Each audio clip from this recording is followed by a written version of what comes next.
Hi guys. Well, today I am installing a fantastic fan roof vent. I really wasn't going to record this and do a video because I've got a limited time window here. It's going to be about 28 to 30 Celsius, and as you can see, the trees, the shadow is beginning to dissipate. So I didn't really want to deal with the video and be on the hot roof of a van and do all that. So, however, it's going smoother than I anticipated, and I figured I'd show you bits and pieces as I go along doing the rest. I've cut the roof. I've cut the hole in the roof, which is the hardest part, and the rest of it hopefully will go pretty easy. So as you can see, I've got the hole cut, and I just loosely placed the fan in. This fan is not exactly in the center because, as you can see, it's closer to this side than it is to this side. And that's because my bed is going to be right under here, and I'm going to have this little here's the piece of I just cut out. That's the roof. It's evidence. I got this little ottoman that I'm going to roll back and forth, and this side I got about 20 to 30 inch gap. And I wanted to make sure that my head's not going to be hitting anything, but now that I know how it's situated, I actually could have moved it over and it probably wouldn't have been an issue. But it's only a matter of like 4 to 6 inches, so not that big of a deal. Anyway, in the previous video I showed how I put the frame around the fan in, and I'm hoping that the screws that go in are going to go right into this wood, but I don't know, it might not. Might screw it up royally. If it doesn't, it doesn't. Not the end of the world. It's all going to be covered by the trim piece anyway.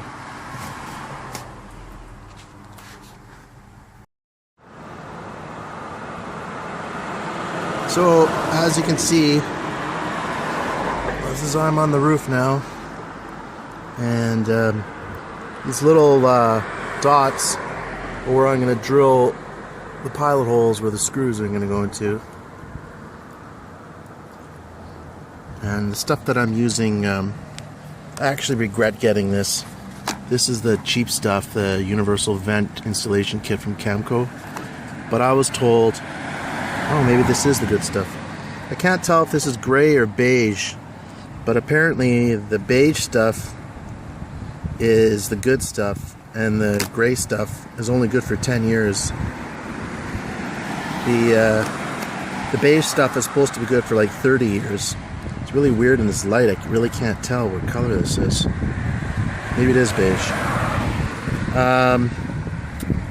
Yeah, it comes with screws and stuff. I'm probably not going to use those screws. I'm going to use the ones that come with the kit itself, or with the fan itself, because they have the flat heads, which means the stuff on the top, the putty or whatever, sealant is going to be smoother, because these ones are more bulgy, and plus I think they're just slotted, and these ones have the Phillips heads. They're gonna be easier to use altogether. So before I cut the hole, what I did was I cleaned it with typical blue cleaner, Windex kind of stuff, and then I cleaned it with this rubbing alcohol, because I wanted to get the surface really clean and free of grease. And I'm confident that it is fairly clean, at least where I cut. And this part looks like the previous owner must have rubbed this under something that was too low. There's just a few scrapes up here. But the roof of the van is actually pretty dirty. I don't know if you can tell, but it's actually quite dirty. I tried to clean it quite well, but at least in the spot where I was cutting and where I'm laying the sealant. Now, one thing I'm doing differently is I'm gonna try, once I put the vent in, I've got this Eternabond stuff, which I'm gonna overlay. I saw in another video and I thought it was a really good idea. Instead of just using die-cord around the edge, because this stuff is supposed to, it's a roof seal for RVs. So the only problem is apparently once it's on, it's nearly impossible to get off, and it'll be on there the life of the van. The thing is, I have no intentions of taking this vent out. If I ever sell the van, I can't sell it with a big hole in the roof, so the vent goes with it, I guess. But I'm told that the plastic on these roof fans are actually only good for about 10 years if they start cracking or whatever. I guess they'll just have to. That's in 10 years. That's a long time from now. What else did I do? So once I cleaned it up and drilled a few pilot holes, then I used this jig, which isn't the greatest in the world, but it works okay. And I bought brand new blades because better to have really sharp blades when you're doing that kind of thing. So next step is to drill the pilot holes. Okay, I drilled the holes. It looks like I made a mistake, but it's actually just one's a hole, one's a felt marker. I didn't do a perfect job. You know what? I think it's going to be okay. Once the butyl tape is over, you're going to be able to tell. The biggest mistake is right in this corner right here. I messed up and had to drill a second hole. One thing I'll mention is that when you drill the pilot hole, make sure your drill bit is thinner in circumference than the screw you're going to be putting in. You can take a look. Here's the screw, here's the drill bit. Because otherwise, if the drill bit's too big, the screw's not going to have anything to bite into because there's not going to be any metal there, because the drill bit took it out. So that's one thing you should do. Another thing you should do is after I drilled all the holes, I took the alcohol again and I did another wipe, because if you have any metal shavings on the roof and it rains, you're going to get, or if there's any water on it, those metal shavings are going to create rust everywhere they are on the roof. So it's important to make sure you take all the metal shavings off.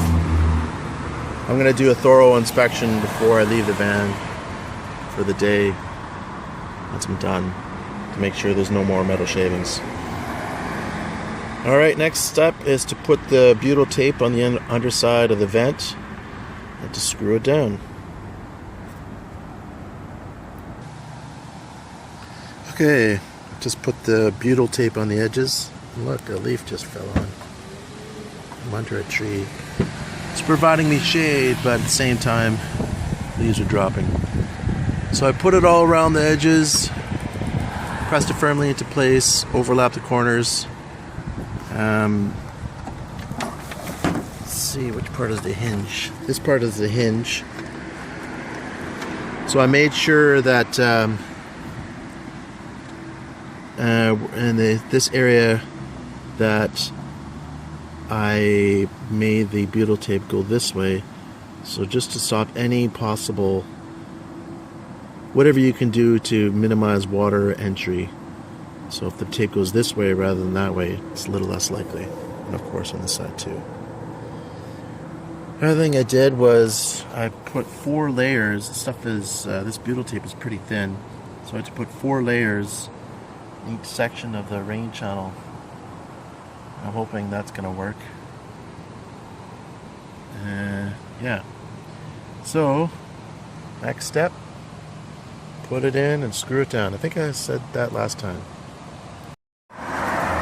Okay, we got a little problem here. The screw went right through the plastic.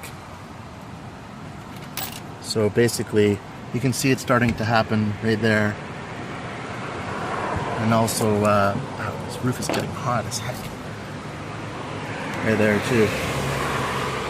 This plastic isn't very good quality, I guess. So what I had to do is just stick a washer there and use the other screws that came with the butyl tape. And I'm just gonna have to make sure that's well sealed. There's a small tiny gap there between the washer and the screw. So that's bad news. The other bad news is my shadow's gone from the tree. Now I'm frying on the roof. Ouch. I'm almost tempted to just pause this and do it another time, but I don't want to finish what I started too. So now I'm going to trim all off this excess butyl tape and start with the next step. Okay, I'm back. Just went in, had some dinner and had a shower. Shade is back because it's getting close to 7 o'clock at night.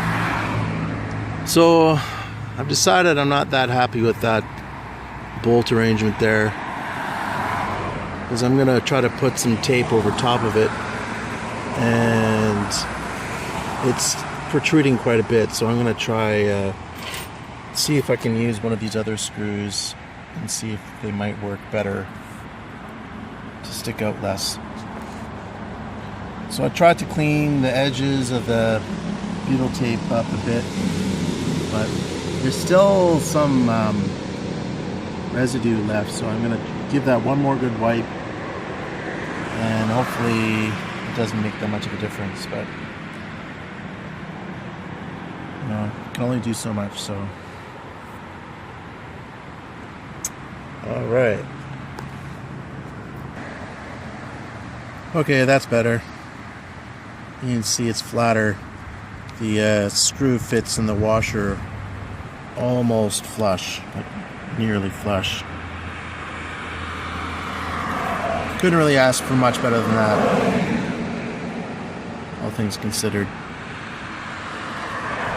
So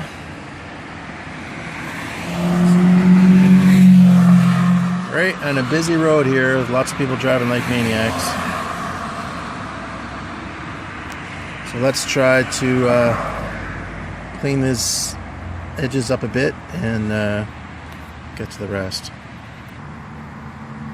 Okay, just put on this Eternabond RV roof seal tape, and that was one heck of a job because it's extremely sticky. And it's supposed to be good for like 35 or something years. And after you put it down, and of course I got these rain channel gaps, you're supposed to roll it. And of course I don't have the proper tools, so I used a jar, can of spray paint, and Starbucks metal mug, as well as the button end of a chisel. And I just worked away at it as best as I could. So, far from professional. And it's the first time I've ever done this job or anything like this. So, I did the best I could, and hopefully she doesn't leak. Now the last step is to die core all the seams. And that's what I'm going to do right now. Okay, all done. I highly doubt that leaks. With that tape and with the die core, that's going to seal all the seams. Not that it should leak through the seams anyway, but it's just an extra precautionary measure. See where that bolt was? You can see it there. I don't think it's going to be a problem. I guess we'll see. And yeah, I did step in it. Don't tell anyone. Stepped in it over on the other side. Can't really see it. And of course I stepped in as I got the stuff on the bottom of my shoe. I kept messing it up everywhere. Oh well. No one's gonna see it from the road. And I think this stuff changes to a more dirty grayish color once it's been on for a while anyway. So I'm calling that done. Roof vent installed. If this leaks, I will be very upset. But honestly, I don't see how it will. All the screws are covered with the tape, the Eternabond, and then all the possible seams of the tape have been sealed. So that's it. Alright guys, well, have yourself a good night, and take care.